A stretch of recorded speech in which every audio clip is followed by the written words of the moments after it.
Nowadays, banks would never give you 6% of an interest rate annually. So this is a fictional bank. We're going to use this fictional bank because the numbers are nice. Suppose we placed $5,000 into this fictional bank account that promises an annual compound interest rate of 6% compounded annually. How much money is in the account after 1 year and after 20 years? So compounded annually means that interest is credited to the account every year. What that means is that suppose we put some money into the bank on January 1st and we would have to wait until January 1st to get interest money deposited into our account. If we need the money urgently on December 29, we would not get a penny of interest. So that's what it means compounded annually. So let's see how much money would we get after 1 year. Clearly, we would just increase the principal by 6%. And so that would be $5,300. And after 20 years, well, we would just increase this amount by 6% every year. So we would multiply 5,000 by 1.06 20 times. We have exponential notation for that. And so that, with this calculator, you can punch in the entire line. So we have $16,035.68. We should round correctly to the nearest penny. Just as comparison, the same situation with simple interest would be, in the first year we got $300 in interest. We would keep getting the same $300 in interest. So that would be, after 20 years, it would be 20 times $300 plus the $5,000 of principal. That's $11,000. So over 20 years, the difference between simple and compound is over $5,000. Okay, we deposited our money into the bank, and then just next to our bank, a new bank opens. And this bank has a different offer. They offer the same interest rate, compound, but it says here compounded semi-annually. Now, what does that mean? That means that instead of waiting 12 months and giving you 6% interest, they're going to wait 6 months and give you 3%, and then they're going to wait another 6 months and give you another 3%. This should be better than the previous scenario for two reasons. First of all, if you deposited the money in January 1st and you need the money in December 29th, you would get at least the 3% interest. And second, this should be slightly more money because the second 3% is going to be based on a principal slightly larger than the $5,000. So this should be a better deal for us. So let's see the comparison. So after 1 year, what would happen? We would start with the principal of $5,000, and we would get, instead of 6% increase, we would get 3% increases. And our expectation, based on the logic, is that this should be slightly better than a 6%. And it is. The difference is less than $5, right? It's $4.50. $5,304.50. Let's see how it adds up after 20 years. If we let the money sit in the bank and the interest is compounded semi-annually, that means twice a year. So in 20 years, we're going to get interest credited to us 40 times, right? $16,310.19. So that is slightly better. This is $300 more than $16,000. This is just $36 more. So it is slightly better. So okay, we agree to move our money from the first bank to the second bank. But then we find out that down the street there is another bank that promises the same interest rate of 6%, but they compound quarterly. So what would that mean? A quarter is 1/4, right? So compounded quarterly means 4 times a year, so after 3 months. There are the same two advantages. If we need the money quickly, we lose less interest. And this should give us more money because the next increase is based on something larger. But what rate of interest would we be given if it's given to us 4 times a year to add up to 6%? So that would be, we would have to divide 6 by 4. That's 1.5, isn't it? So that means we're going to get 1.5% interest 4 times a year.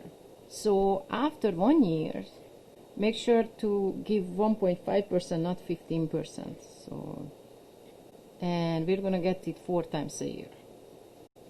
And again, if you look at the previous amounts, compounded annually was $5,300. Compounded semi-annually was $4 more. So we should be in the neighborhood of these two numbers, but better than both. Let's see. So we have 1.015 to the 4th power times 5 times 8. And indeed, we were right on both accounts. So that's $5,306.82, which is just about $2 better than the semi-annual compounding. But over 20 years, it should add up. So we divide 6 by 4, and we get that 4 times a year. Then in 20 years, we're going to get 4 in each year. That's 80. So the exponent should be 80. And that should be, again, let's review the numbers. Compounding annually gave us 16,035. Compounding semi-annually gave us 16,300. So we should be in the neighborhood, but better than both. We got $16,453.31. Okay, so this is better deal. So we just decided to move our money into this new bank. When we find out that in the next street there is another bank, and guess what? They compound monthly. So what does that mean? You get interest credited to your account every single month. We're going to divide the 6% into 12 equal shares. That's 6 divided by 12, that's half. So we're going to get just 0.5% each time, but we're going to get it 12 times a year. So after 1 year would be, when we increase something by, make sure you're not increasing it by 5%. It should be 0.5%. And we increase that 12 times a year. And so this is the formula to compute that. So we get, again, our expectation is to get close to the previous one, which was compounded quarterly, but slightly better. So we should go up from $5,306.82. We should be close, but better.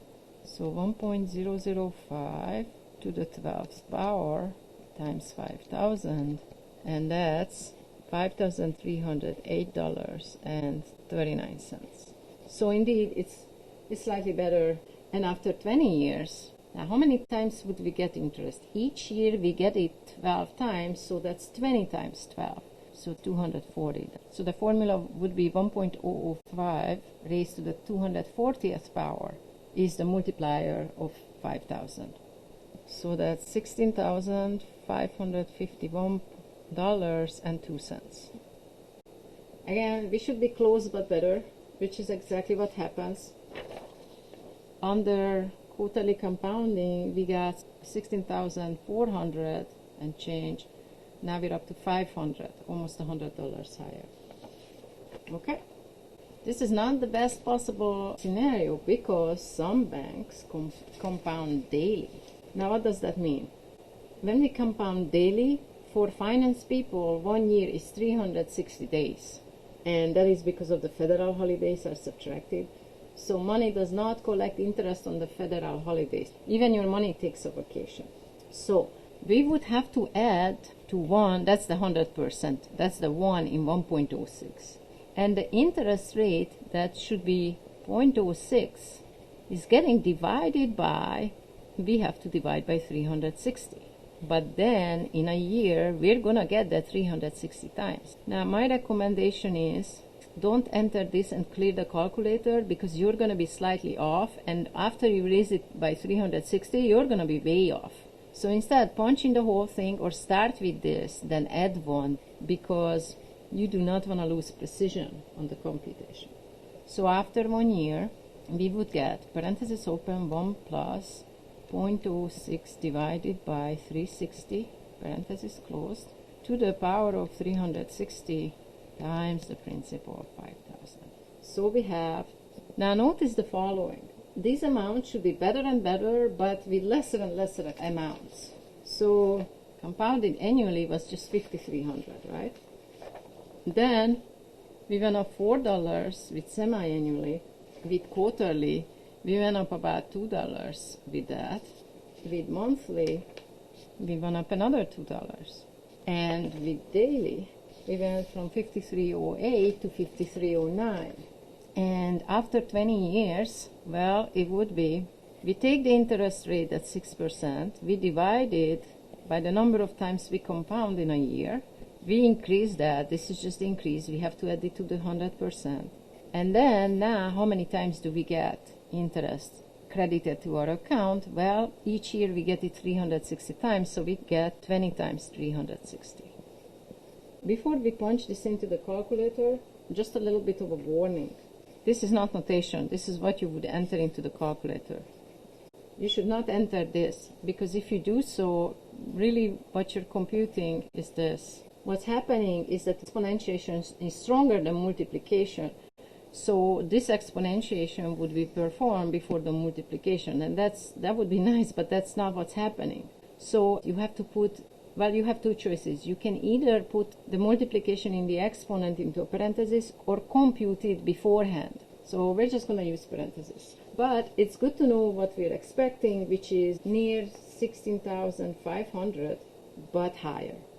Okay, so let's see.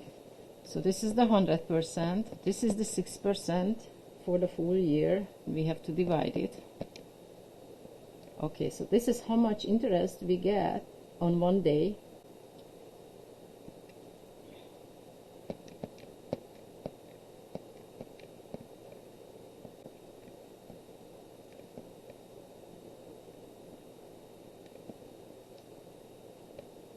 And so we get $16,598.92.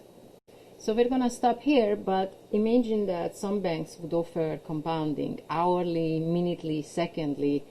These numbers increase, but with lesser and lesser amount, and so the maximum that we can squeeze out of it is called continuous compounding. Maybe later on in this course we're going to return and figure out the formula for continuous compounding. For now, this is going to be the best case scenario, is compounded daily. Any questions? Thank you for watching.